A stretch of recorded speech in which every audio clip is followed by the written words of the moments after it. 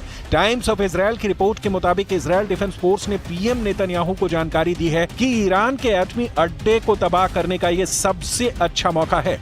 Report में दावा किया गया है कि आईडीएफ ने जंगी जेटों से ईरान के एटमी ठिकानों पर हमले करने की तैयारी भी शुरू कर दी है। ईरान के एटमी साइटों को निशाना बनाने की कई वजहें आईडीएफ की तरफ से गिनाई गई हैं। इजराइल डिफेंस फोर्स को ईरान में एयर ऑपरेशन में लेबनान से कोई रोक टोक नहीं करने वाला है। सीरिया की एयर पावर को खत्म करके इजराइल को दूसरा सेफ रूट ईरान को दहलाने का मिल चुका है। हिजबुल्लाह, हमास और हूथी विद्रोहियों का गिरा हुआ मनोबल इजराइल के लिए हमले का बेहतरीन मौका है। सीरिया में तुर्की और ईरान के टक्कर को भी नेतन्याहू के लिए अच्छा अवसर माना जा रहा है। आईडीएफ के एक्शन प्लान की डिटेल मिलने के बाद पीएम नेतन्याहू ने ईरान के सुप्रीम लीडर पर तंज कसा है। सीरिया में ईरान समर्थक बशर की हार को नेतन्याहू ने ईरान की शर्मनाक हार बताया है। People of Iran, as we see history unfold before our very eyes, I can only imagine what you're feeling right now. Your oppressors spent over $30 billion supporting Assad in Syria. Today, after only 11 days of fighting, his regime collapsed into the dust. Israel ने आज तक जो धमकी दी है वो सच साबित हुई है, चाहे वो हमास के सफाई की हो, चाहे हिजबुल्लाह की बर्बादी की हो, चाहे वो सीरिया के टेरर ग्रुप क्यों ना हो। इजराइल ने जिसे निशाने पर लिया है उसका काम तमाम कर डाला है। ईरान तो इजराइल का दुश्मन नंबर 1 है। तमाम फसाद की जड़ को नेतन्याहू उखाड़ फेंकने के लिए तैयार है। अगर ईरान की एटमी साइट को इजराइल दहलाएगा तो टॉप पर जो न्यूक्लियर अड्डा है वो है नतांज, जहां ईरान अंधाधुंध यूरेनियम संवर्धन में जुटा है। पश्चिमी मीडिया में दावा किया जाता है कि ईरान के पास 8 से 10 परमाणु बम बनाने के लिए यूरेनियम का भंडार है, लेकिन हाल ही में परमाणु समझौते के बाद ईरान ने यूरेनियम के भंडार को 98% तक कम करने की हामी भरी है। ईरान ने यूरेनियम संवर्धन के स्तर को 3.67% पर रखने की शर्त मान ली है। अभी ईरान के पास नतांज और फोर्डो न्यूक्लियर साइट पर यूरेनियम संवर्धन चल रहा है। एटम बम के लिए दूसरी सबसे अहम चीज है सेंट्रीफ्यूज। ईरान के पास 20,000 सेंट्रीफ्यूज होने का अनुमान है। नई डील के बाद ईरान को फोर्डो प्लांट पर किसी तरह के यूरेनियम संवर्धन से रोक दिया गया है, लेकिन खामेनेई के नतांज न्यूक्लियर साइट पर एटमी प्रोग्राम धड़ल्ले से चल रहा है, जिसे तबाह करने के बाद ही इजराइल शांति से बैठ सकेगा।